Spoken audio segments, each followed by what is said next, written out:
Thank you for joining us tonight at 6 o'clock. I'm Shannon Ogden. I'm Ann Trujillo. Douglas County School District has become a political firestorm, and it has resulted in kids missing out on learning for the second time in less than a week. We have an in-depth 360 look at what led to the district becoming so divisive. And it starts with the conservative-leaning school board disapproving of Superintendent Corey Wise. And then on Friday, the board fired Wise.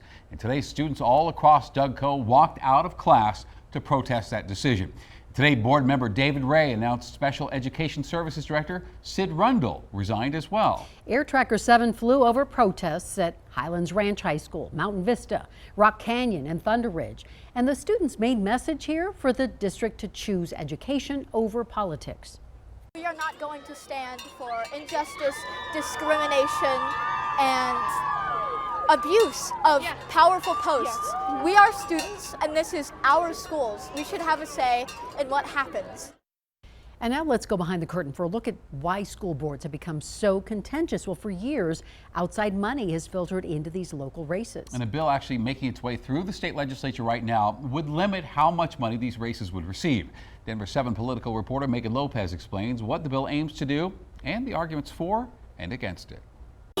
It was a protest that prompted a push for a change in the Douglas County School District. A protest over masks and COVID restrictions that drew out new candidates for the school board. A school board race that resulted in major campaign contributions. Each of those candidates raised about $90,000, which is quite a lot. Sandra Fish is a data journalist who runs the website followthemoneyco.com. She says this race in particular stood out for all the money involved in what's supposed to be a nonpartisan, unpaid position. I went back for a few years, I think the last 2 or 3 cycles, and you just didn't see that sort of big individual money. Douglas County isn't alone. All over the state, school board races are becoming more expensive. But unlike other elected positions, there's no rule about campaign contribution limits. That's where State Representative Emily Sirota comes in. Over the last 10 years or so, we have seen really tremendous increases in the contributions made to school boards. She's crafted a bill to add new limits to these races, a cap of $2,500 for individuals and $25,000 for small donor committees. It will eliminate those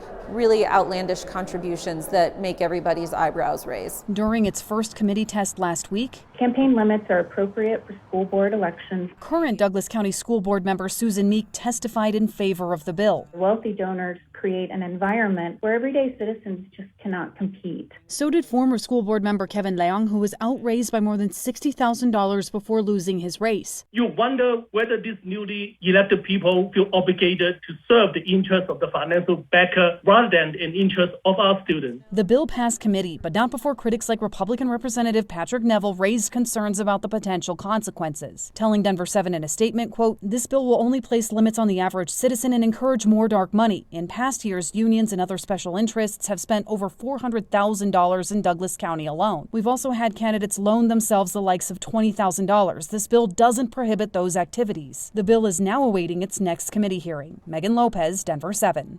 And state lawmakers passed a similar campaign contribution limit bill for county elections in 2019. And if passed, the cap for the school board races would still be much higher than for state lawmakers. And having so much outside influence sometimes means having priorities that don't typically line up with a school board. And we chatted with the director of the Brown Center on Education Policy about this trend. When you do get these national politics that penetrate school board meetings, you start to see really like people pulling in directions that they have not pulled before, and maybe trying moves that feel extreme and outside of what we've seen before in school boards, which in some places have actually been pretty cordial, well-functioning bodies. And that could also mean potentially not knowing all the rules and laws around the position. A lawsuit's been filed against the school board for violating Colorado's open meeting law. The newly elected members of the Douglas County Board have denied any wrongdoing.